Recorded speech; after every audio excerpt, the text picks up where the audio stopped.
ఇప్పుడు భర్త ఇంట్లో భార్యకి నివాస హక్కు అంటే రైట్ టు రెసిడెన్స్ ఈ యాక్ట్ అనేది వర్తిస్తుందంటారా భార్యకి? తప్పకుండా వర్తిస్తుంది బ్రహ్మ. అది ఏంటంటే డొమెస్టిక్ వైలెన్స్ యాక్ట్ ప్రకారం 2005 ఆఫ్ డొమెస్టిక్ వైలెన్స్ యాక్ట్ ప్రకారము అది 2006 సెప్టెంబర్లో ఎనాక్ట్ అయింది. సో ఏంటంటే దీంట్లో భర్త ఇంట్లోనే వండుకుంటూ కూడా తను ప్రొటెక్షన్ అడగవచ్చు. ప్రొటెక్షన్, షెల్టర్, లేదు ఇక్కడ ఉండలేను, నాకు అక్కడ ఉండటం వీలు కాదు, alternate residence, plus custody of the children, plus maintenance, ఇవన్నీ రెమెడీస్ దీంట్లో వస్తాయి బ్రహ్మ. ఏంటంటే భర్తను రిస్ట్రైన్ చేస్తారు. ఒకవేళ తను ఒక తాగుబోతు అయినాడు, లేకపోతే అబ్యూజ్ ఉంది, ఫిజికల్ అబ్యూజ్ ఉంది, లేకపోతే సెక్షువల్ అబ్యూజ్ ఉంది, లేకపోతే ఫిజికల్ వైలెన్స్ ఉంది, వీటన్నిటిని రిస్ట్రైన్ చేసి ఆర్డర్స్ పాస్ చేస్తారు.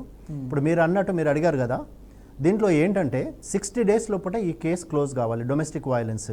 కానీ చాలా సందర్భాలలో ఇది జరగట్లేదు. ఎందుకంటే జ్యుడిషియల్ ఆఫీసర్స్ లేక, లేకపోతే క్లయింట్స్ కోఆపరేట్ చేయక, లేకపోతే క్లయింట్స్ కోర్టుకు రాక, లేకపోతే డిలే జరిగి కొంత డిలే జరుగుతుంది.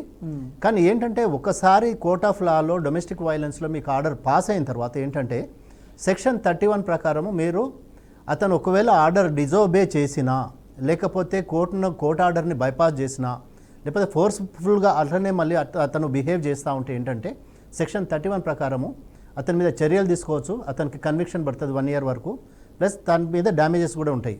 సో ఏంటంటే domestic violence law is a very good law. So దాన్ని యూటిలైజ్ చేసుకోవాలంటే మీరు డైరెక్ట్ మీరు కోర్ట్ ఆఫ్ లాని అప్రోచ్ కావచ్చు, లేకపోతే ఎవరైనా అడ్వకేట్ని అప్రోచ్ చేసి ప్రొటెక్షన్ ఆఫీసర్ త్రూ మీరు దాన్ని ఫైల్ చేసుకోవచ్చు. And it's a very good law and which is very much helpful for a women.